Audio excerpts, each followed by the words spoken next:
Welcome back, everyone, to a brand new episode of Doing It Raw. Welcome to Doing It Raw. Welcome back. I need to adjust this thing.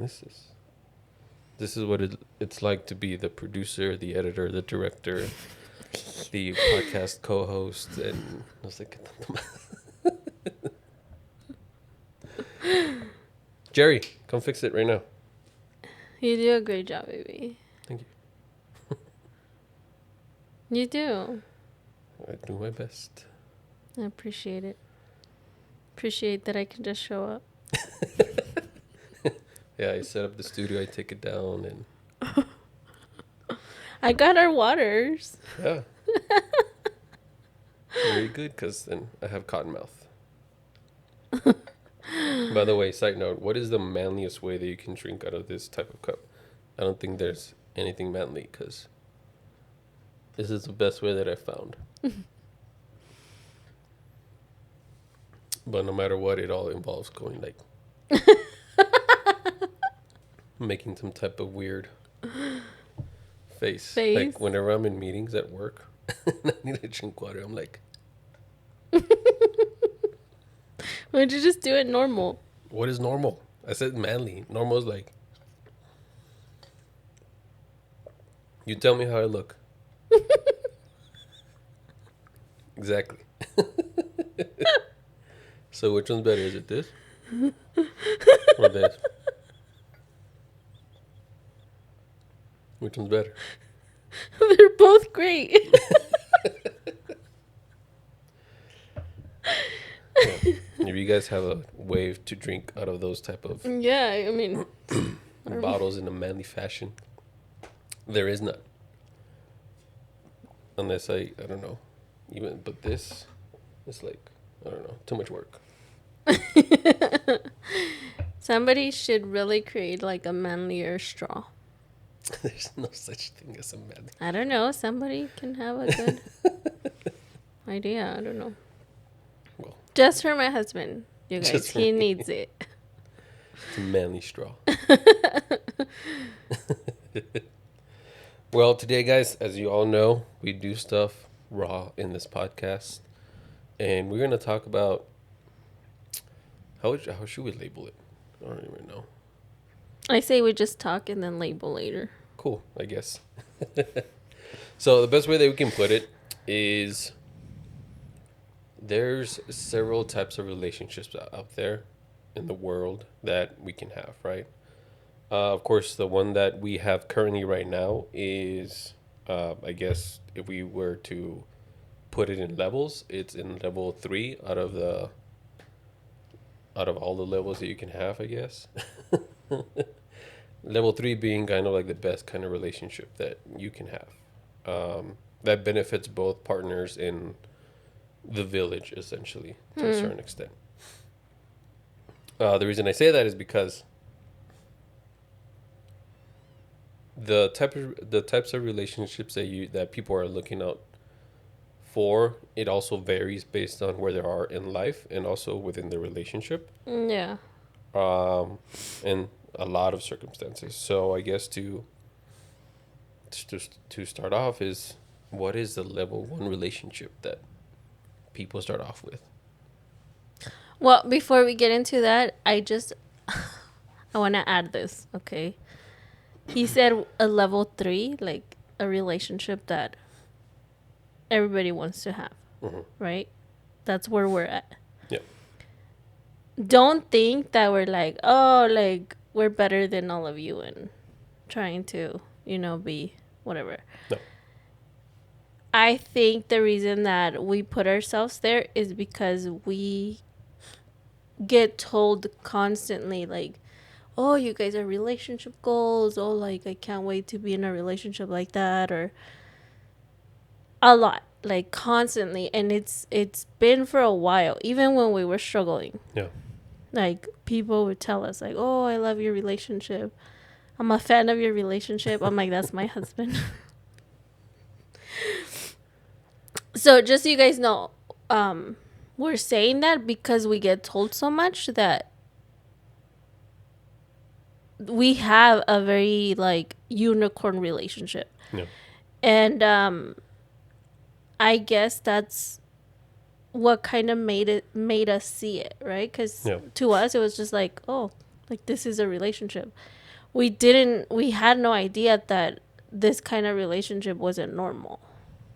Yeah, we had no idea what level 3 healthy relationship Yeah, like was. what a healthy relationship was, we didn't know. So Yeah. yeah. We knew, not in a detailed way, but we knew what we didn't want in the relationship. And that's what we worked to kind of do the opposite, I guess. Yeah. So, Level yeah. 1. Level 1 is the types of relationships. I think this is where everybody starts off, maybe to a certain extent. Level 1 is the relationship that you want to get. Keyword on the word get. Yeah. Meaning you're trying to get in her pants. You're trying to get into his wallet. You're trying to get into, I think, what everybody is looking for to I guess put in a certain term, like when women talk about the type of man, their dream man, oh, 6 figures, 6 pack, 6 foot tall, whatever. Man, I just realized I did the number 666. Stop. 6 figures, 6 feet Don't tall, do that. 6 pack. My God, you're looking for the devil. That is ridiculous. I didn't even think of that. Me neither. I just, Wow. that is insane. Wow. Well, I guess that's another episode. I mean, I think, I don't know. That God is leads the crazy. way, and That is crazy. That just came to my head when I said that. I'm like, whoa. so see, girls, see what you're looking for. Sass. That's because you're so caught up in like looks and what they have and What they can give you. what they can give you. Yeah. They don't even realize they're making a deal with the devil at the same time. Sass. He's sneaky. He's sneaky that way. Well, anyway, going back to the topic. Yeah, the relationship you're looking to get, right? For women, again, who are not in a relationship, who are looking to get into a relationship, and they're looking for their ideal man, it's that. It's six I pack. just realized like you were broke. Yeah, I was the opposite. You had a 6-pack, but I wasn't looking for a 6-pack. Yeah. What was the other one? 6 feet. 6 feet? I Yeah. mean, you were taller than me, but Yeah, I'm 5'9.5". I had no idea. The half is important. Like, I wasn't looking, like, I never said, oh, I want a 6-foot guy, Mhm. rich and with 6-pack. Yeah, That's why I got it. and that's why level 1 relationships See, like, are the bottom of the barrel. I didn't ask for it. God just sent me you. 6-pack, last name Rico, Rich. and tall, There you go. Taller than you. and handsome. Anyways, continue. I'm sorry. So that's why relationship level 1 is the bottom of the barrel, because it's really, it's very surface level. Very much. It's like, again, that's why we labeled it as the relationships that you're looking to get. Right? You're looking to get something out of you being with the person that you choose. Yeah. Now, for the men, it's like the best way that I can sum it up to is like, I don't know, big booty, beautiful, and puts out. Often, as much as I want to. Like stuff that we're looking to get. Yeah. Again, it's very selfish. It's very surface level. It's not deep at all. And there's certain things that you have to do to get that relationship, right? And then moving on to level 2, those are relationships that you keep.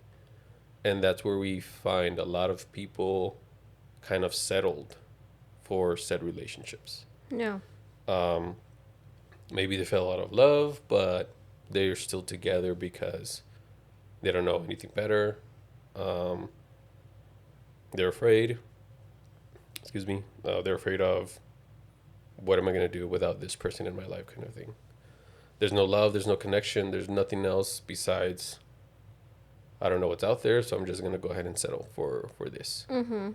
I did what I needed to do to get into the relationship, but now I'm in a position where I don't want to do this all over again with somebody else new, and so on and so forth, Yeah. right?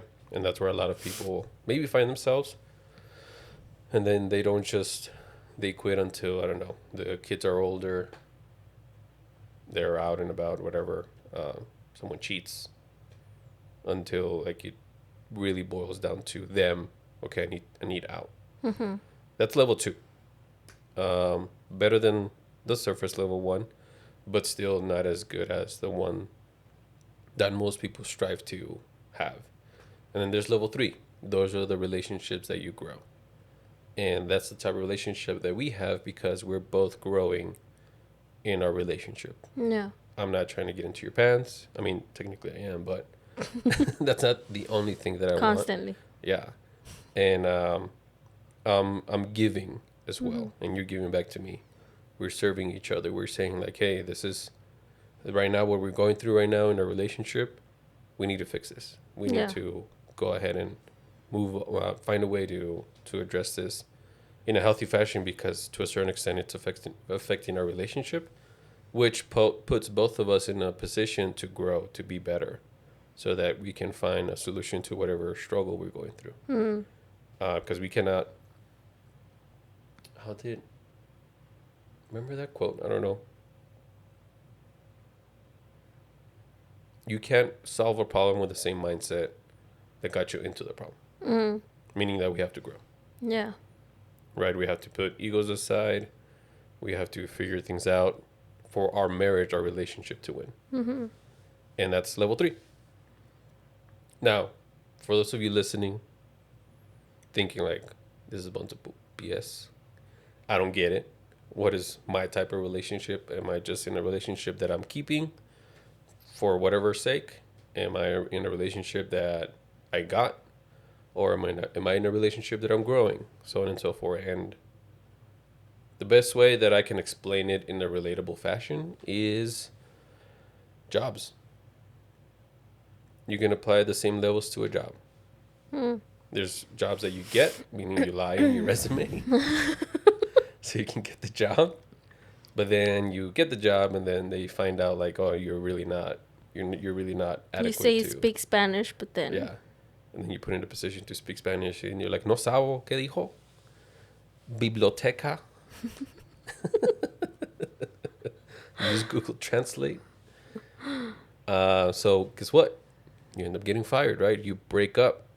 You get broken up with, or you break up with a job, so on and so forth. And then there's jobs that you keep. Jobs where you were there for years.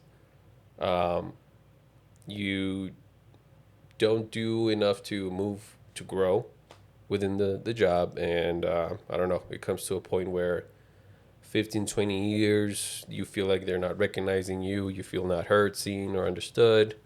Sound familiar? mm, Valued, so on and so forth. You feel like you're giving more instead of them giving back to you, despite how much efforts, whatever it may be. But maybe you just settle because you don't know what else to do. Again, you've been in said job. That's your only experience. You built a friendship, community, whatever bonds in that job, so you like settle for it yeah. until it comes to a point where either you get fired because of the job or whatever it may be, or you're just so tired of it that you just leave. Sound familiar? And then there's jobs where you grow, where everything seems to be quote unquote going good. People are seeing your efforts, they're promoting you, so on and so forth, giving you bonuses, incentives, meaning that the effort that you're putting out is also being reciprocated to a certain extent and you're being rewarded for it. You're being Mm-hmm. served back. And because of that, you get better. You have the opportunities to grow. You are a trusted individual, and the relationship that you have with your job, it's growing. Yeah. So hopefully you were able to connect the two. But yeah, if you're in a level one relationship, praying for you because God Almighty, it's Yeah, real bad. it's pretty hard. Like I think that the way that you can kind of distinguish what kind of relationship you're on, like I think because I'm a very simple person, like I need to simplify stuff, right? Yeah. So everything you just said, like I just put into two categories. Like it was like, okay, you're in a the best way I can describe it is like you want to be in a relationship where both of you are bettering each other. Yep. Like it's not just you trying to be better, but your partner is helping you be better. If your partner's not helping you be better, then that relationship is not gonna go anywhere. Yeah. Because it's really hard to be in a committed relationship if the partner is not trying or helping you in a sense. Yep. Right? Because I know that's what I wanted before I met you. I wanted to be in a relationship where someone would help me be better Mm. because I knew I needed to be better.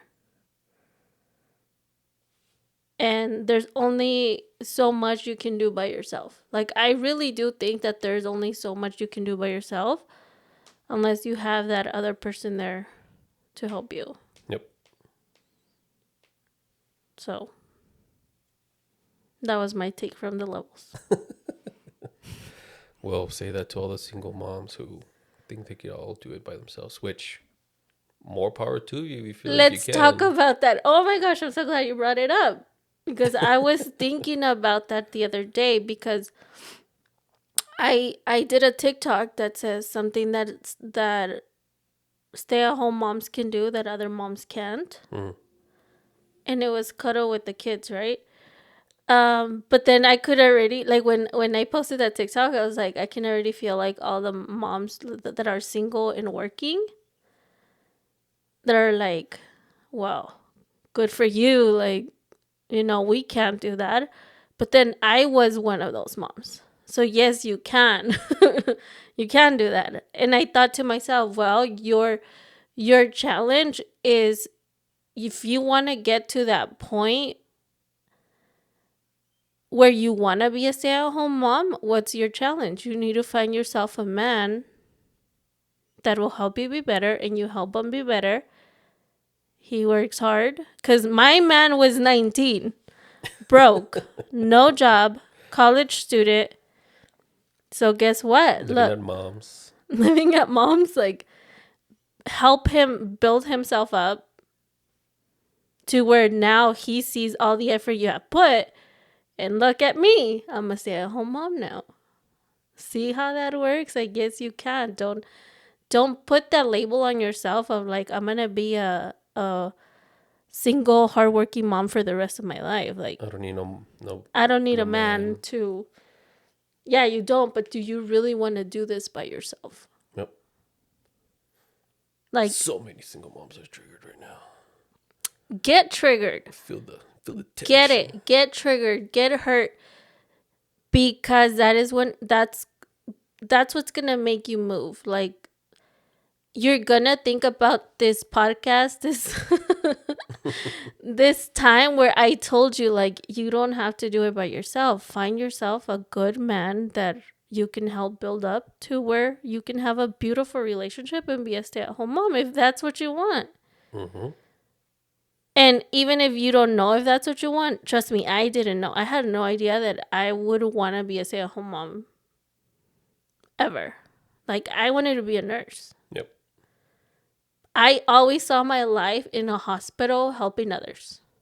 Always. If anything, that's the only thing that I saw for myself. And now I can't even picture myself being a nurse. like absolutely not. Yeah. And it's about taking that risk, those chances where you feel like you need to, because we were not ready for you to be a stay-at-home mom financially. At the time you were pregnant, we hadn't gotten into an accident just yet. You were pregnant, you were getting for maternity leave, right? We were still in the fence about it because I didn't have, even at that point, a stable job.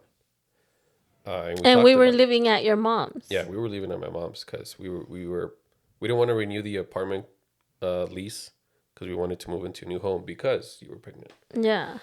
Like, picture this, you guys. Like, this is as raw as it gets. Like, I was already really independent. I already lived by myself with my son. Nobody ever expects a woman like me to get into a relationship with a 19-year-old who doesn't have a job, who anything, and then yet alone, like, leave everything that I worked for to go live at his mom's, quit my job, let Have a him baby. have a baby. Like it wasn't, the baby wasn't planned, right? But like all of that, like, just think of that. Like, I could have been like, no, like, I'm gonna be a single mom, like, I'm not doing this. Or Yeah, given your past, you could have easily just gone like, no, forget you. yeah, absolutely not. But I took a chance. I was like, okay, like, if you like, because I could see that he was trying. It wasn't like he wasn't, like, he was I was just at trying. home, just Yeah, like, he was trying really hard, and I could see it, and I was like, okay, I can work with that. Like, it's fine. I can give up doing my nails, and I can give up, like, Starbucks. artificial stuff like Starbucks. Um that I can afford, but you can't. Like, Yeah. I can give that up for a little bit. Like, it's fine. Let's do this if you really want to. So know that you will have to sacrifice things. Mm-hmm. And be okay with it, Yeah. because you will feel it mentally and emotionally. It's not like just because she decided to be a stay-at-home mom that it was sunshine and rainbows after that. Like, we still had that agreement, or that, I don't want to say agreement, but that decision, it had to be a daily one. It wasn't just like one day to Yeah. the next. It was like, oh, I'm gonna stay at home mom kind of thing from here on out. It was a daily one, because yeah, even today you're like, I need to get a job. No, like, you don't have to. No, we just have to kind of like what we're talking about right now, is see what sacrifices we need to make that Yeah. are not necessary, so that we can get to where we want to get to. Yeah. Um, and yeah, so when it comes to like single moms, a lot of them have to sacrifice their ego. Yeah, that's a big one, cuz I mean, cuz even I'm even thinking about it now, and I'm like, I always, after my past relationships, like, there, I think like twice I lived with that person's family. Mm-hmm. And I knew that is not something I wanted to do. Like, I just need my own space. Like, I Yeah. can't, even when I live with my mom, like, I I was so independent at 18 already that living with other people was just a no for me. Yeah. And that didn't even stop me. Like, I never even thought, like, here I go again. I'm going to go move into somebody else. No, like, I was like, okay, you want to do this? We're going to do this. But we're going to, like, work through it, and then eventually go move into our own place and build from there. Yeah. Again, going back to the level 3 relationship, like, where you grow and Yeah. you're put in positions where you're, because if she would have decided to, like, whatever, I'll go somewhere else, right? I'm not gonna depend on this boy, because I was gay. 21, 20, Mm-hmm. no, it was 2017, no, 2016, 23. Really? Yeah. Mm. Um. So you weren't little no more. No. Yeah, for 4 years together already at that point, because it was 2016. So yeah, I was 23, and so we were 4 years together, already moved in together, and things like that. Where was it We going? were engaged. Yeah, we were engaged. So, So we had a lot more commitment. We had skin in the game, because we had a kid coming up. But even then, like, the circumstances did not make logical sense for her to stop working and be a stay-at-home mom. like, I guarantee you 100% that if at those moments where I was making a decision to go through this struggle, if I had gone to social media, my friends, anybody, they would have been like, "No, you're crazy. Don't do it." Blah blah blah. Like, I guarantee you that 100%. Yep. Because it just didn't make sense, like, to anybody else. But to me, it was like, hey, I see it. You're working hard, then let's do this together. Yeah. Like, I'm not going to be in the position of like, oh, well, if you don't get me a house and whatever, like, You no, have 6 figures. You have 6 pack. You're not 6 feet I'm tall. just going to stay here and live by myself, raise these kids, and keep working. Yeah. Like, I was like, and even when I was pregnant, we really didn't talk about me being a stay at home mom. I think it was towards the end of the pregnancy where we're like, we don't want to put the baby in daycare because my son was already in school, so Yeah. he was good. But we're like, we don't want to put the baby in daycare. And my biggest thing was like, I want to breastfeed. Yeah. And I was like, and I couldn't see myself going to work, pumping and all of that. Like, I knew that I would not go through breastfeeding if I had to go to work and pump and all of that. I knew it. Like, Yep. so we're like, no, like, you know what? Like, and it was a good job. Like, I loved my job. It wasn't like it was easy for me to leave it. Like, it was hard. Yeah, because we had to technically take a pay cut, a big one. A huge one. So that's what we mean about even when we made that decision, it wasn't like from one day to the next everything was glorious sunshine and rainbows. It was how can we keep this going as long as possible? Because since then it's almost been 10 years. That's crazy. Next year is gonna be 10 years since the last time you had a job.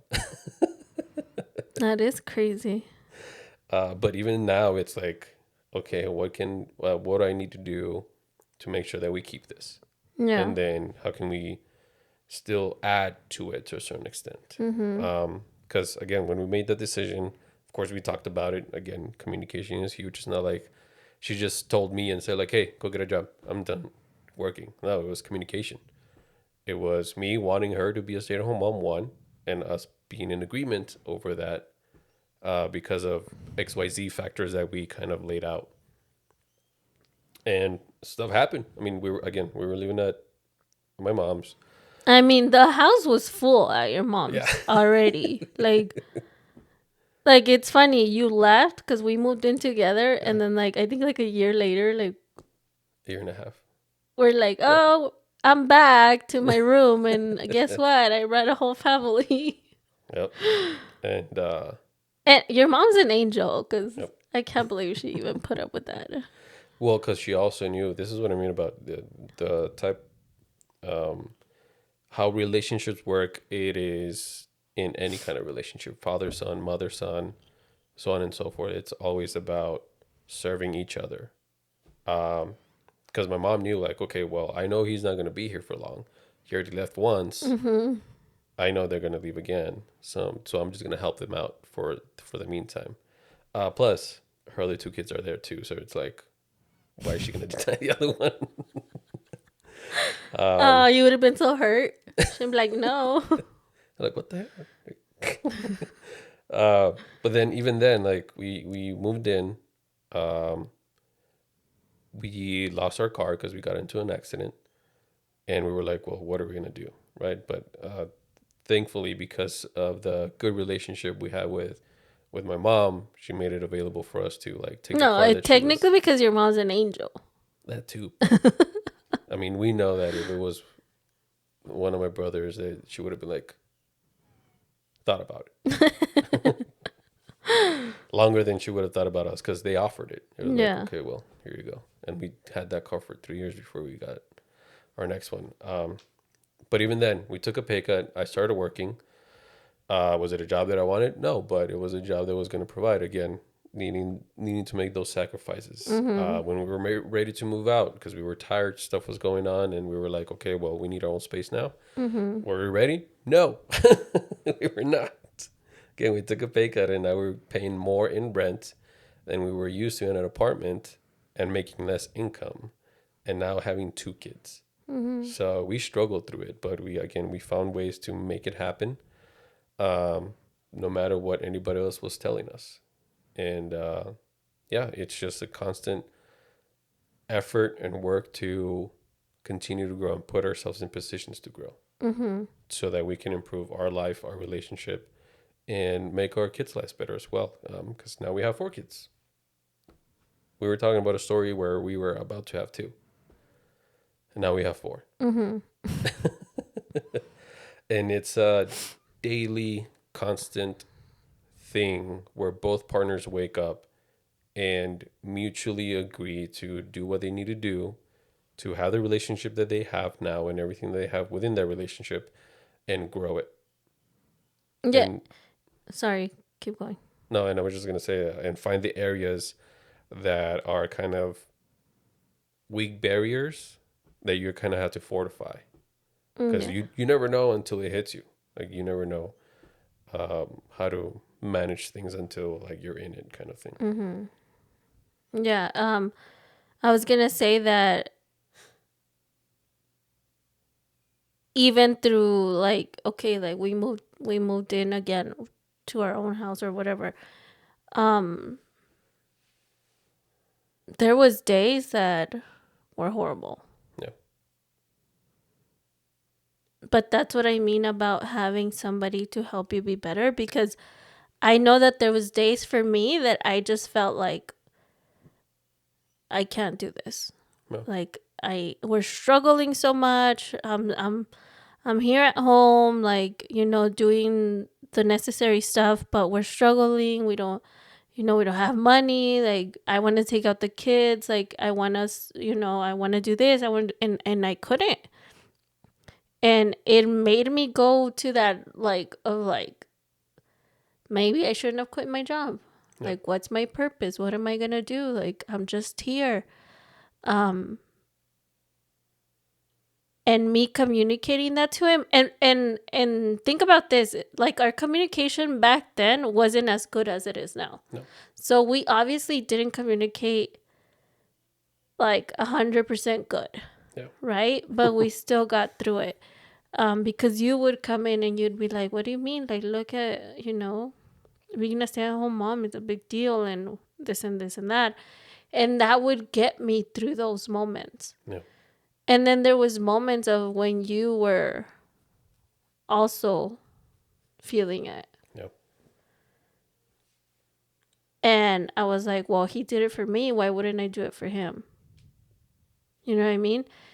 And it's those things that you kind of like tag team. Yeah. Kind of like how, how people say relationships are 50-50. Mm-hmm. They're not.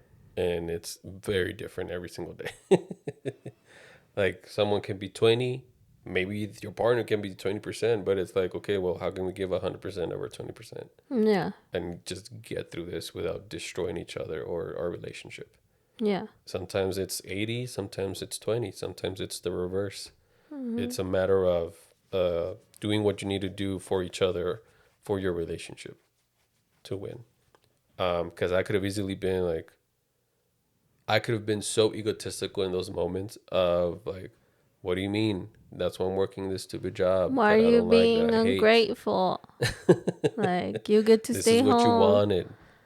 Why are you complaining? So on and so forth, right? Yeah. I could have been that way, but what was I going to do? Make you feel worse, one, ruin our relationship, two, Yeah. and lead to what a lot of couples who Like are that. that way. Okay, men. Men, listen to this. That is one thing that you need to stop doing in your relationship. And I'm telling you guys because we tend to be way too emotional. Okay? So it takes us a little while. But you guys, when your wife is feeling a certain way, don't make it about you. Mm-hmm. Because you could have easily made it about you, like you said, and been like, well, I'm working really hard. She's being ungrateful. Like, telling yourself all those things in your head instead of helping me get through it. Yep. Right? So if you learn anything from today's recording, like, learn this. Like, do not make it about you when she has these kinds of feelings, because it's not gonna go well. Yep. Like, like, for the longest time, I know that you always for sure, think about helping me first Yeah. before yourself. My thought process is always, okay, what can I do? How do I get better to level you up, to pull you up? Yeah. And to what she said, it's also in reverse. It's also vice versa. It's like, hey, when your man is telling you something, don't take it as like, I'm not doing enough, whatever, like whatever it may be. It's like, just hear him Don't out. like, I did it for so long. So many, and that's why I'm saying it's harder for us women because we're so emotional. Um we make everything about us. Mm-hmm. Like, okay, like I don't know, you tell me something and I'm like already going to, oh, he doesn't love me or he's thinking about something else or I did something wrong. yeah, what did I do? I'm not doing enough or am I not enough or Yeah, all of those things. that's why I constantly, like, whenever we find ourselves in that space where we both feel some type of way, is that we're both on the same boat and we're trying to meet each other, but at different times and different circumstances. Mm-hmm. You're feeling a certain way, I'm feeling a certain way. When you're ready, I'm not ready. When I'm ready, you're not ready. Yeah. So that's why it's like, okay, we'll find a mutual time and space that you're both prepared to kind of be there for each other. Yeah. And that's what I mean about it's not 50-50. It is very much, if you can take the hits, go ahead and take the hits. And then your partner will go ahead and throw whatever at you. As long as you're prepared mentally and emotionally to take those hits, and then when your partner does what they need to do, and then it could be your turn, and you can ask of them like, okay, well, I need this from you now, kind of thing. But it's mutual. It's mutual. It's like, hey, you need to both hold and create the space that you need for each other, from each other, and that is something that is very much learned. Yeah, like you need to constantly be doing it. Don't think that, okay, I'm gonna hold space today and then, because he had to really do that for years before I could like be able to take the hits kind of thing. Um because I was very much a puncher, like not physically, but like I would say stuff to you. Yeah. Yeah, if you had spoken to me the way that if I had spoken to you the way that you have spoken to me, we wouldn't even be here right now. Exactly. And a lot of you women are like that. Like majority of you women are like that. Like, oh, he's not gonna talk to me like that. Yeah, like, but how are you talking to him? Mm-hmm. And I'm telling you this from experience. It's not like I'm talking out of my butt. Like seriously, like for the people that know me and are listening to this, no, they know that I can be very hurtful. Yep. And I was very hurtful to you. But you never were like defensive. You never were like attacking me back. And I don't know many men that can do that. And I am pretty sure a lot of men are like, oh, he's stupid. Like, why did he put up with that? Yeah. Well, because now he has the relationship he really wanted. Well, you build it. Yeah, like, It doesn't come prepackaged yeah, in Amazon Prime. Like, no, dude, yeah, it's not gonna be ordered and then like, okay, I get it. Like, no, yeah, and it's not something you can just return. you better not be trying to return. You said something that I wanted to touch on. I forgot. Oh, for the men out there, right? Like the ones who might be like, oh, he's such a simp for going through all that, blah blah blah. First of all, if you're listening to the audio version, I threw up the middle finger to those people. Second of all, And that's why you're never gonna have a good relationship. exactly. Second of all, I had those thoughts, dude. I was like, I wish I could yell at this woman right now all the truths that are just going through my head, and so on and so forth. Like, I wish I could talk smack in a very how would I put it? Yeah, just very toxic way, kind of like make her taste her own medicine kind of thing.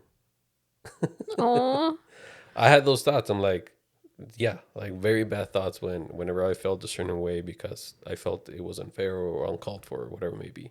yeah. But then again, I'm like, okay, well, I'm always thinking of it as, okay, if I do this, what is it going to cost me? What is it going to cost our relationship? Mm, So it's kind of like I have to be the bigger person. I need to lead her. Right? Like she's looking for something from me. I need to put, I don't want to say my emotions aside, but really have that EQ that we always talk about, like that emotional intelligence of, okay, I feel this way, but do I want to react this way? mm, Is this how I want to come into this conversation? yeah. Because again, if we're both emotional to a certain extent, like it's not gonna go anywhere. It is gonna go somewhere, just in a not a very good place. Mm-hmm. And because I was calm, no matter how I was feeling, it kind of forced you to be like, okay, well, I can't seem like a little toddler throwing a tantrum because then I look bad. So you had to meet me at my level because I wasn't meeting you at yours. Yeah. So yeah, that's what we did. And we There you continue to do go. it to this day. Yeah. I mean, it's not easy, but Nope. it's easier. Yeah. Yeah, we still struggle through some things because we're human, we're emotional. We again, life circumstances, things that we've gone through, that we're going through, so on and so forth. Like those things are stuff that we deal with, and that's why there's no pill, there's no one stop shop for when it comes to relationships. Mm-hmm. It's constant. It's constant work no matter what. Yeah, and there's a lot that couples go through. Like, I'm I'm really excited because we have a lineup of guests that we're gonna have, and I can't wait for you guys to hear from them Yeah. because there is things that we haven't gone through Hmm. as a couple, but we feel like there's couples out there that need it. And that's our whole goal. Like, we really want families to stay together. We really want marriages to be great again. So we've invited some really good people that we know, to kind of share their, struggles and victories, Yeah, what they've gone through in their relationships. and how they were able to overcome Yeah. whatever they went through. Yep. So I'm excited for that. Yeah. That's coming up in the next couple of weeks and months. And we're just gonna continue bringing Until you couples. guys get it and then start acting, and and then we see great marriages. Yeah, because I know the whole idea and kind of like our whole goal is to make marriages great again. But I came to I've been having so many weird dreams lately, and like realizations here and there. For me personally, is to bring fathers back home, back to their home, and I don't even want to say back to the home, for them to stay home. And I don't mean literally stay home, dude. Like, no. I mean stay with your family, like not separate. And I say personally because I grew up without a dad. Like the reason I became a stepdad is because I saw me in that little boy. And I was like, not in my watch. And in a logical sense, also, the more that a father stays home, the better it is for the family, financially, mentally, emotionally, spiritually. Everything is just has a chance to get better. Of course, if both partners grow, they improve, they get better. They're not just doing the surface level stuff of going to work, coming home, and then thinking that that's it. Like, no, it's improving yourself as a man and a woman, becoming better parents, becoming better together. And yeah, not wavering from that. Yeah, and like, okay, like, for those of you that need an exact, like, becoming better doesn't mean you, like, getting promotions, or getting degrees, or like, that is all nothing Better as a person. as a person. Exactly. So what does being a better person mean? Yeah. Tell us, sir. It means getting a degree, getting that six pack, six figures, Stop. 6 feet. Okay. It's becoming the best and greatest version of you, because I can give a criteria, but I don't think it will be as different as me describing having a six pack, 6 figures, and all that stuff. It'll be the same. It just depends on you and what your relationship needs. Hmm. Like for me, I wanted to be the provider, the protector. So I need to do what I need to do that. But in a sense, you also made yourself very mentally strong. Yeah. I Yeah, that think is very. that's what I'm talking about. Like you literally made yourself mentally strong in a way where like when I would hit, you wouldn't hit back. Yeah. So that's what I mean, like better as a person. Like this is not a shot at anyone, okay? I'm your friend, you guys. Yes, it is. I'm your friend, And your but pandas. I see a lot of women that are readers. Mm. Okay, to all my friends that read, hey, it's okay. This is not anything against you, but a lot of them read, right? Mm-hmm. Fictional stories. Oh, I love to read this. I love to read that. Well, maybe if you decided to read something that actually helped your relationship or helped you be better, maybe you'd be better. You know what I mean? Like you can still read those books, but put one of those other helpful books first. Yep. And then read the other books. Because I got asked like this week, like, oh, well, what are you reading? I'm like, the Bible? Self-help books? Or like, what are you reading right now? I'm like, No. books that make me better? Like, nothing you're reading, that's for sure. Yeah. And doing the things like you mentioned, like part of us getting better is reading, but it's also reading the things that will help. Will help. Yeah, like it's not fun. Trust me. Yeah, I it's boring. absolutely do not like it. I force myself to do it because I know that it will make me better. Yeah. I am better because I read good things. I listen to good things. Like I still watch scary movies with him, but I don't. That's not all I do. Yeah.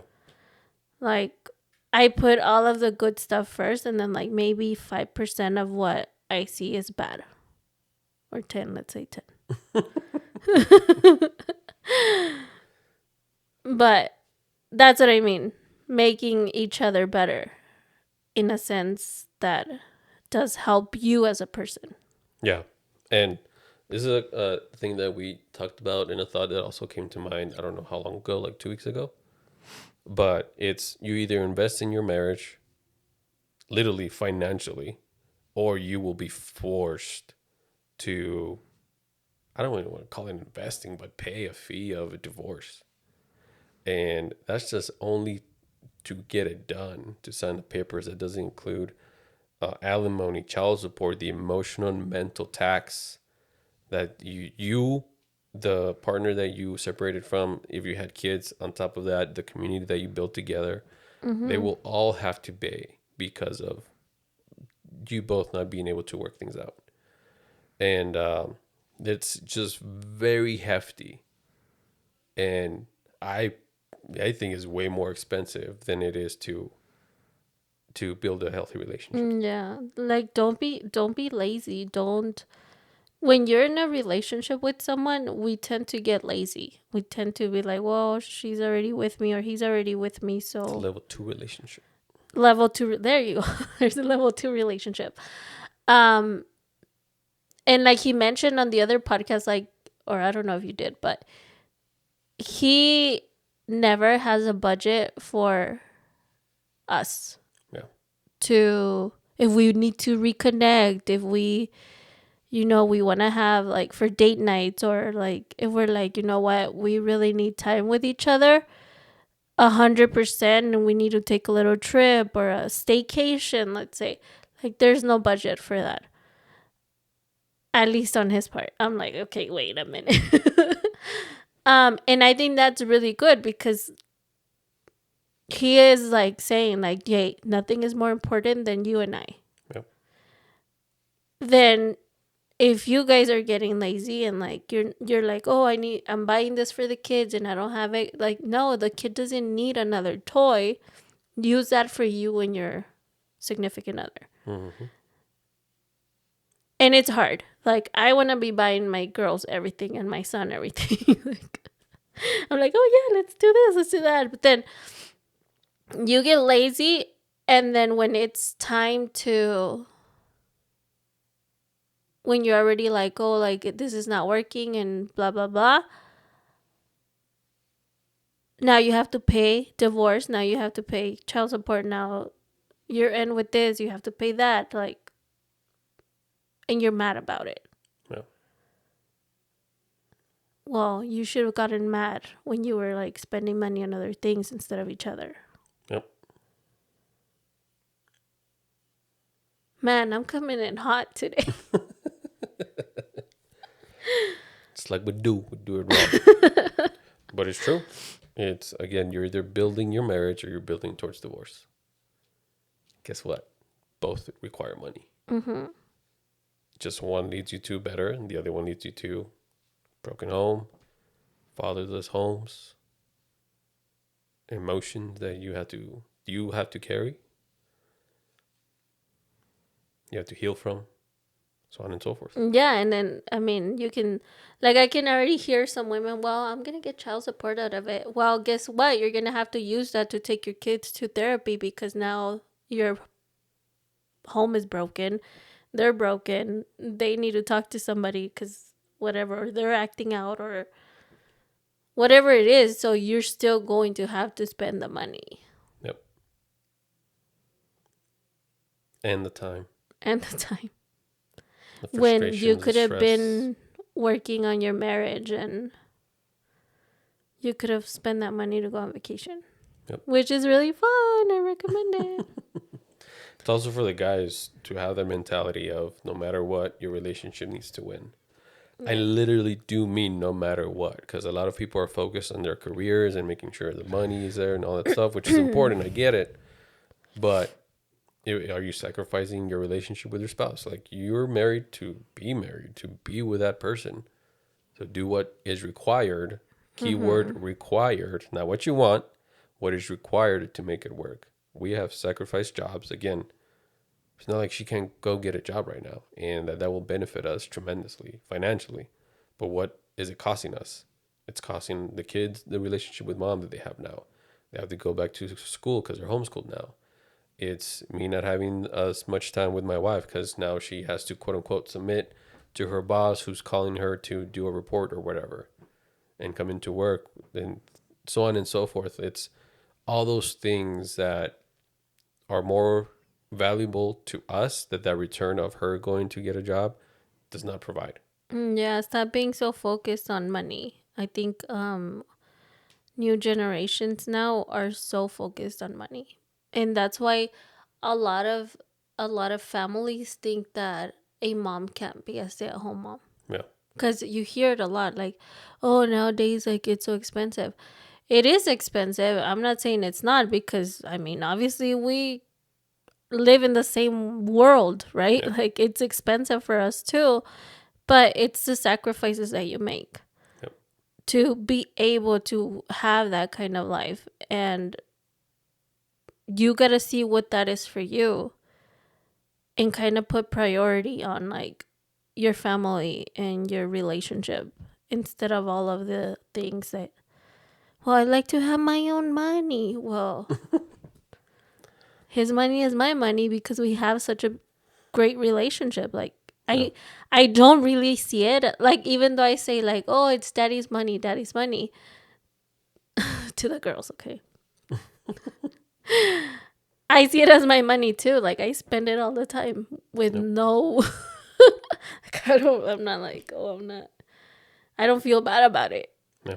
because we've built such a relationship, a connection, a marriage that everything that is mine is his and his is mine. And it's ours. Yep.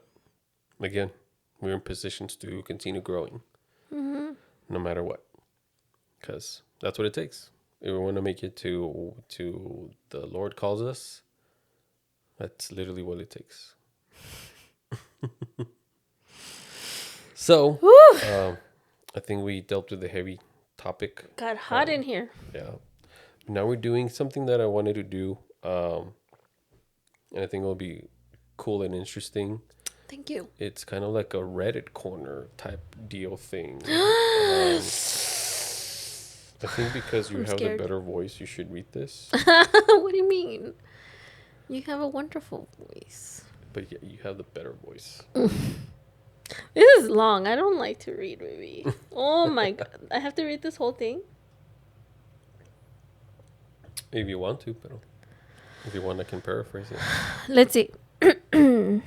I forget what this means. Am I the A? Oh. Yeah. Am I the A? I don't like saying bad words, even though I say them sometimes. For considering ending my relationship because my partner's kids clearly don't like me or want me around. Mm. I, 31, female, right? Started dating Mark, 34, male, 3 years ago. Mark is a single dad to a 14-year-old son, a 12-year-old daughter. The mother of Mark's children died 11 and a half years ago. Oh, that's so sad. He dated very little after her death before we met, but had dated some. I was his first relationship after the passing of his late partner. As a couple, we work well together and share a lot of the same values and goals in life. We can have fun together, but have been able to discuss the serious stuff. I get along well with his family, but not his kids. From the start, 2-ish years now, they have been cold and unwelcoming. Mark has spoken to them. He told me they're in therapy, and he has encouraged them to give me a chance. Okay. But they can't hide the fact they don't want me around. We have gone slow and have tried to find ways to ease the tension and show I'm not a bad person or here to take their dad from them or replace their mom. Nothing works. We've never tried therapy together, but I don't even live with them, and I'm not sure how willing they would be to speak in any therapy session with me. Man, girl. My partner has spoken to a therapist and has done some therapy with his kids and implemented suggestions given, but those methods were a waste of time. Nothing changed. I know these things take time. I don't expect sunshine and rainbows overnight, but the more time we spend together, the more I feel like his kids dislike of me. Even when I'm just there, not trying to engage in existing in the same house as them, the tension can be felt. They ignore me, won't even look at me, yet they still radiate tension. I think she needs therapy. I know my partner's family has talked to the kids about giving me a chance. I don't know if that helps or makes it worse. I feel like we're facing a reality of they might never accept me or like me. And now I'm considering ending this relationship because I want to be a mom. I don't want to wait too long. And even if I waited until his kids were out of the house, then how would that be fair to have kids who have siblings who will refuse to have anything to do with them or who won't even speak to their mom? My partner and I talked about it. He said he'll understand if it's too much. We're taking some time so I can think.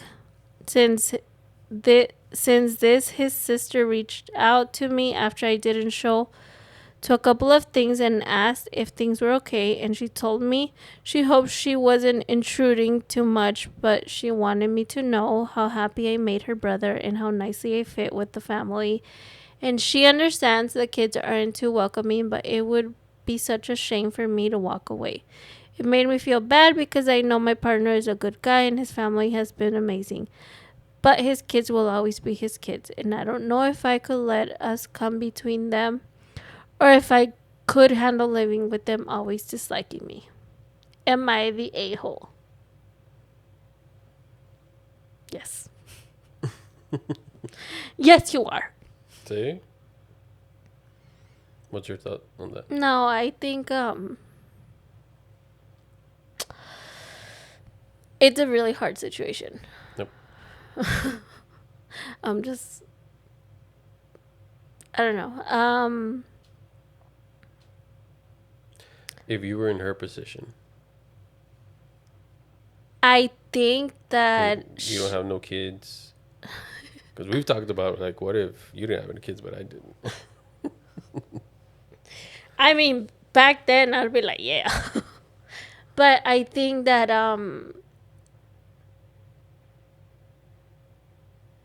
now I feel like she is focusing on the wrong things. Which is? The kids. Because like she said, okay, I'm not here to replace your mom. I'm not here to replace any or take your dad away. Mm-hmm.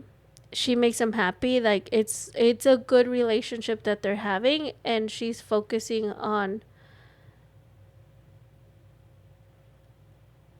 two teenagers. Mm. Right? I mean, she says she's been with him for 2 years. And we know how brutal teenagers can be. Like, we know. Yeah. Teenagers are just, yeah, a lot of fun. So it's kind of hard to get through teenagers the way she wants to. Yeah. So that's why I say I think she's focusing on the wrong thing, because she's trying to focus on getting through to the teenagers when she can't do that. Yeah. They lost their mom. This is something completely new to them. Especially when they're teenagers. Like, if they lost their mom, what was it, 11 and a half years ago? Yeah, so they were little. Yeah, they were little. So now being teens, we know what they go through just on a hormonal, whether they're in a healthy home or a broken home. Like, they go through stuff. Yeah, and then like just think about it. They're going through all these things and they don't have their mom. Yeah. Right? And the reason I wanted to touch on that is because the fact that divorces are skyrocketing, but people are still wanting to be in a relationship, this is becoming more common. Meaning mixed families. Yeah. I mean, ours is technically a mixed family. So this is way more common, and you and I have gone through this scenario and to this day to a certain extent. I don't know their exact relationships or how they communicated or what kind of conversations they've had. I can relate to how she feels to a certain extent, right? Yeah. Because I'm technically a step parent to a teen, even though I've known him since he was 3. However, if you've been with him 2.5 years, I'm not gonna say that it's easy, because even for me, it's still to this day not Yeah. easy. It is a mental and emotional agreement that you have with yourself that, hey, if I'm gonna have this relationship and I'm gonna make it work, I need to be okay with feeling this way in at times, Yeah. and working together with my partner to get through this so that it doesn't break us up. Yeah, that's why I said like she's focusing on the wrong thing, because it like they're her and her partner are talking about, you know, the kids, the kids, the kids. No, use that energy to talk about how to get you through those moments. Yeah. Right? Like he should be be helping you get through those moments, because you can't change how the teens are going to act. Like, teens are just, I mean, I as a teenager, I was horrible to my stepmom. And me, I was like, oh, she's horrible to me. Like, she is the worst. But I also, like, I wouldn't look her in the eyes. I did. Avoid her. Avoid her. Like, I literally joined soccer so I wouldn't be in the house with her. So, like, I would spend all day at school and then I would play soccer just so I wouldn't be there. And it had nothing to do with her. It had everything to do with me. But you didn't know that at the time. I didn't know that. I know that now. But, lady, if you're listening to this, it had nothing to do with me, with her. It had everything to do with me wanting a mom. Yeah. And I have my mom. Like, I still have my mom. I had my mom. But my mom wasn't there. Yeah. We didn't even live in the same state. Yeah, unfortunately, as teenagers, the parent that we want is a perfect parent. Yeah. And that's not the one that we have. We want the parent who always tells us yes, but also tells us no, but also doesn't tell us no.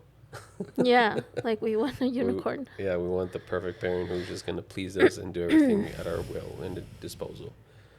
And that hurt. Like, we put ourselves in a position, unfortunately, to be hurt. Yeah. And quote unquote, we call it trauma now. Like, I mean, to a certain extent, yeah. But at the same time, it's like, well, yeah, you put yourself in a position to be hurt. And yeah, because this is becoming more common, more couples are going through that. We went through that as well, because yeah, also you were like, that's my boy. Like, Yeah. like that's the man that I'm gonna fortify and kind of focus on, and you didn't say this, but through actions it was like, you'll be secondary kind of Yeah. thing.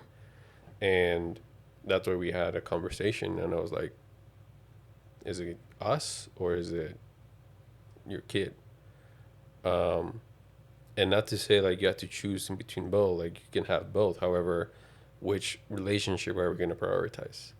Yeah. And that's where I don't know about this post, if they have had that conversation of like, hey, I'm looking to build a life with you, and that means that we have to focus on us more than the guy's kids, and even the ones that we have together. Yeah. And I don't know if they've had that conversation, because even with with the kids that I'm a biological father to, it's still the same thing. It's like, it's us. Mm-hmm. It's us too, no matter what. And yeah, you need to have those conversations, because I can relate to her and how she feels and the hurt and pain and things like that, because I've gone through it, right? I feel, You still go through it. Like, yeah, like, it's not like it stopped. yeah, and it hurts. It sucks. Yeah. However, I have my partner who I know is there and kind of knows that, yeah, it sucks, but remember, it's you and I. Yeah. And that's the biggest thing, because I can see if the partner kind of sides with the kids, then yeah, she's going to feel left out. Like, she's just there. Mm-hmm. But if the partner does support her and create that environment of like, hey, I want you here despite them not wanting you here. Like, yes, I love them, I care for them, and I'm going to continue being their dad. But my relationship with you is what I want long term. They're teenagers. They're going to be gone Yeah. in a few Like, years. I was thinking that, like, because even though she said, like, oh, I can, like, wait it out. But I'm like, yeah, you're gonna wait it out and they're gonna leave the house. And then if you're way so too focused on them, you're technically not even going to have a relationship when they leave. Yeah. Because you're focused on the kids liking you, when you should be focusing on the man who you're with to stay with you. Yeah. In that relationship. Which I understand the worry, right? Because I've talked to you, and like I told you, I'm scared that because the same feelings that she said about their teenagers, like, I relate to that. Yeah. That if anything were to happen where like our son does not communicate because of how he feels towards me. Mm-hmm. I feel like that's I fear that because of that you would want to leave. Hmm. And we had that conversation. Like that's what I'm afraid of. Yeah. That you can't fathom going through that emotional turmoil and mental turmoil because of me Mm-hmm. or for me. That you Yeah. would just like da da da. And that's why you need to have that agreement with your partner that it's our relationship no matter what. Yeah. And it's a constant reminder because, man, I think it would be really hard um to try and not be the mama bear that I am. No. So I constantly have to remind myself, especially when you and him, like when you're disciplining him, No. right? I have to be like, uh, he's being the dad. Mama bear needs to step down because I get into like, and like we mentioned, I'm a very strong woman, like Yep. outspoken and crazy. But I have to be like, calm down, like relax. Yeah. Um, and I know it's not easy. Like it's not easy at all. But it also depends on how the husband or the man handles things. Yeah. Right? Because if you were the kind of man that would handle things with violence, with anything else that wasn't going to help at all, Yep. then I'm pretty sure I couldn't be able to control myself. But because I trust how you handle things with him, I'm able to be like, it's going to be okay. You don't need to go save your little boy because he needs this. Yeah. Like, he needs to learn to become a man. And if I keep saving him, he is going to be living in our house till he's 40. Yeah. And we're like, no. Yeah. And because and I've shown you that the way that I approach my parenting with our son, but also with our girls, it is very much a moral obligation. Yeah. A lot of the things that I do with the kids out of like moral obligation, I do not want to do. They're not fun. They're uncomfortable. But that's how, like, it's a moral obligation. The only reason, I don't want to say the only reason, but the big reason as to why I said, like, I'm going to raise this little boy no matter what, Mm-hmm. is because of moral obligation. It's like, okay, well, I'm in his life. I teach him what it is to be a man and be a good man in that sense, and so on and so forth. Or he has no man at all, and he's going to find whatever man he wants to be raised by in some way, shape, or form. Yeah. And that's why going to statistics, fatherless homes, a lot of those boys who grow up in fatherless homes end up in gangs, doing drugs, in jail, dead, so on and so forth. So no, I don't want to say knowing that because I didn't know, but the emotional side, I knew how I felt. I was like, this little boy's not going to feel that. And slowly I came to realize, like, all right, well, there's a high possibility that he will never love me the way that he loves his biological dad, no matter what I do. Yeah. One, right? You could be Spider-Man and he's still. I could give him the world, which we do, and it's still like the feeling is not going to be there, Yeah. and the treatment is not going to be there as well. That's one. Second, it's what was the second one? If that moral responsibility is not being taken care of by another man, quote unquote, the man that's quote unquote supposed to, I need to be willing to step up no matter what. Mm-hmm. And also, I'd rather, and this is for any of my kids, I'd rather them hate me, but have everything that they need to succeed in life because I instill that in them, Mm-hmm. instead of them love me, however, feel like helpless and hopeless once they're out in the world. Yeah.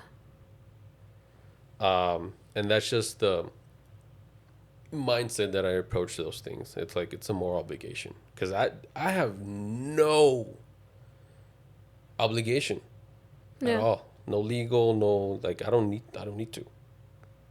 But it's a moral obligation, and I have to be willing to pay the price to just give them a chance. Yeah. And that's as much as a parent can do, specifically a step parent. Yeah, and like 2 years is really nothing.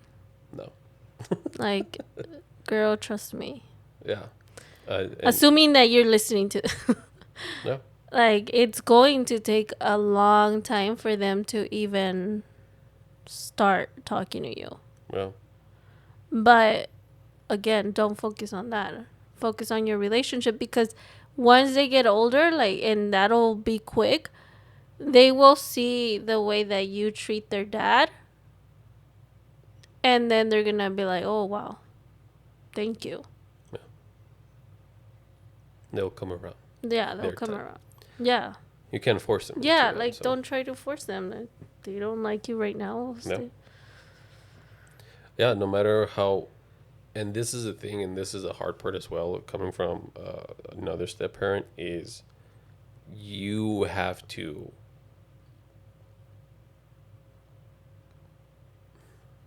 how do you say it? Like, I could buy our son's love, like, say yes to everything, right? Mm-hmm. Not discipline him, whatever, and all that stuff. But again, that will not benefit. So I have to constantly put myself in positions where he can easily say, I hate you. I don't love you. You're not my dad. Why should I listen to you? Kind of thing. Which I have been told. Mm-hmm. But I constantly put myself in, like, reminding them, like, yeah, that's not going to happen here, dude. Yeah. And it's unfortunately a lot of teenagers put themselves in positions to get hurt indirectly, just as a natural consequence. Because, yeah, we've told their teenager, like, all right, dude, well, you can go over there, man. Just know that whatever you get here stays here. Yeah. Like, you can't be homeschooled, no phone, nice cooked meals that you supposedly don't like. Which is another conversation that we've had as well, because we knew, Mm-hmm. like, hey, this little boy is going to be a teenager one day. He's going to feel like he's got his britches up and he can take on the world. And he might one day come to us and say, like, my boy, we've had this conversation since he was like 9, Yeah. probably before. Yeah. See, like, he's 15 now. So it's not going to happen in 2 years. Like, we've been talking about this for years and years and years. Because I saw it coming. Yeah. I knew, like, hey, this is a strong possibility. So I need to prepare myself. Mm-hmm. I need to prepare our relationship to go through that. Mm-hmm. And now, not that it won't be difficult or hard, because we know that it will be. Yeah. But now we know it's like, oh, whatever. Well, quieres do it, pero you have to be willing to sacrifice everything you have here and think about it. Yeah. Because it's not just the surface level stuff, it's everything. Everything. No more mommy. Hey, mom, can you take, like, nope. You're over there, bro. Yeah. No going with abuela or tia and all that stuff. And Yeah. Yeah. I'm so glad you brought this up, like, this topic, because, like you said, there's a lot of joined families. yeah, A lot.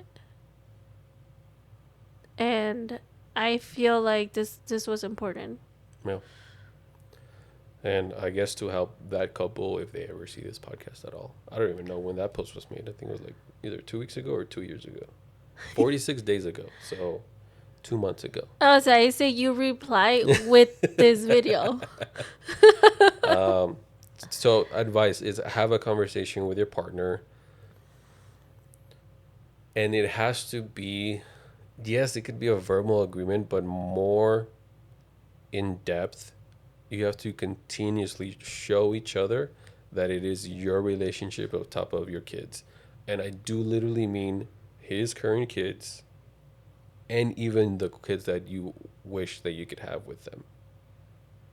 Because that's what it is. It has to be kind of, I don't want to Yeah. say fair or even, because to a certain degree it's going to be different for every kid. Um, but what all every kid knows is that it's mom and dad. It's mom and dad, especially if, first of all, you need to come to an agreement if you want to spend the rest of your life together. One. Two, it's okay, having an agreement like, okay, it's our relationship. If we Mm-hmm. want to spend the rest of our life together, number one thing is our relationship and do everything we can to fortify that. If the kids get in the way, either your partner has to be willing to be like, all right, well, that's my partner. Nothing against you. I love you. I'm going to do Mm-hmm. continue being your dad. I'm going to continue being your mom. We're not going to do anything to hurt you on purpose. But that right there is my partner. Yeah. That's That's who I really want to spend important. the rest of my life with. You guys, you're teenagers. You're going to fly in like 3, 5 years. Then I'm going to be left alone. Yeah, that's one mistake my dad made. What? That Oh, he didn't when he met his or when he started dating his current wife. He told me, his well, current wife. He's going to have a next one. Okay. no, I don't know, but I hope not. But he was like, oh, when he was gonna have us meet her, right? Mm-hmm. I was a teenager, Yeah. and he was like, you're gonna meet her and tell me if you don't like her, let me know, and we'll kick her, como dicen, off to the curb or whatever. And that stuck with me as a Mm-hmm. teenager. That stuck with me because I was like, okay, like if I don't like her, then he's gonna get rid of her. Your relationship's in my hands. Yeah, and I was like, You give it. awesome. You give a teenager power over Yeah, an adult's he life. said that, and every single year when he didn't get rid of her, I resented that. I was like, you told me. I didn't tell him that, but in my head, I was like, you told me, you told me, you told me. Yeah. I don't like her. I don't want her. Like, you're such a liar. Yeah. And I resented that for a lot of years. Until then. Obviously, I grew up and matured, and I was like, dang, I'm glad he didn't. Because she puts up with a lot. But don't make that mistake. Don't make that mistake of giving your kids, like, the ability to ruin a relationship that could be the best relationship you could ever have. Because that's the person that's going to be with you till you die. Because here's what can happen, unfortunately. And I'll put us in that example, right? Let's say that um, he dictated our relationship even now. And you decided, okay, well, I'm going to leave this guy because my son hates him or whatever. Mm-hmm. You will be heavily dependent emotionally on him now. Oh, yeah. And he has to carry that weight. Yeah. So, That he can't because he's a teenager. yeah. And then, He can't even carry his own weight. His own emotional weight. and later down the line, yeah, at first it could be fine and dandy, right? Like he'll be happy, you'll be happy that he's happy, so on and so forth. Mm-hmm. 3 months down the line, 6 months down the line, first fight, it's like, well, dude, I left that guy subconsciously, right? Because you won't know consciously, but I left that guy so that you can kind of carry this emotional weight that I'm carrying. You had to take care of everything you took care of. Yeah. You wanted him out, so I gave you what you wanted. Step up. And then guess what? He's gonna move on because he's a kid. He's gonna grow. He's not gonna. He's not gonna marry you. It's called incest. Not gonna marry you, so he's gonna go off, and because you put yourself in a position to be emotionally dependent on him, Mm-hmm. then you're gonna. That's where like you won't get along with your daughter-in-law because of he took away your boy. He took away your quote unquote now man. And those are the things that in type of conversations and scenarios you have to speak with your partner, because they're true. They can Yeah. happen. Yeah. Like if your partner literally turns to his kids to decide on whether to be part of the relationship or not, or keep this relationship or not, and grow it, those kids have to carry the weight for the emotional weight for that dad. Yeah. And I understand. I feel for the kids. I feel for my kid, for my son. Like I understand why he feels that way towards me. Yeah. Like it's heavy. I understand why her kids feel the kids feel that way towards her. That's like they had an emotional connection to mom. But if we let emotions run our life, God Almighty will. It won't go good. So hopefully that little red corner was a bit of fun. I know it was pretty deep, and And raw. we got pretty raw on this one because it's personal for us as well. Yeah. We've gone through it. I don't want to say we made it through it, but we've done everything we can, and we will continue to do so to make sure that our relationship is priority number one. Because at the end of the day, it'll benefit our kid. It'll benefit those kids too. They see that their dad was able to move on to a healthy relationship, even if that meant kind of like, well, mom is no longer in the picture. Yeah. It's an unfortunate thing, of course, but life goes on, and especially when you have kids, you have to show them how to move on from such travesties, how to continue living. But That was cool. hopefully you guys make it and you're able to do what you need to do to continue. Yeah. You know, it'll be crazy. Is in like 10 years, let's say that couple or that woman who posted that in Reddit. Let's say we host a couples retreat or an event, and then they come up to us and they're like, "Hey, We heard. we're that couple." Like, wow, that is crazy. That would be cool. We'll see. I mean, I don't know, but dang. Just like that movie I watched. Which one? We'll talk about it later. All right. Well, I'm peeing myself, so My butt hurts. doing it wrong. See, we get uncomfortable for you all. Yeah, Holding like my I've been pee. really uncomfortable and I don't get like this. for Mentally, just- emotionally, and physically, and spiritually at times. So, Yeah. we'll end it there. Hope you guys enjoyed this podcast, and we will see you on the next one. Bye. See ya. End the recording. I don't think I need that. Oh! How did you break that? I'm too strong. Dang. Just say start recording. I'll kick you.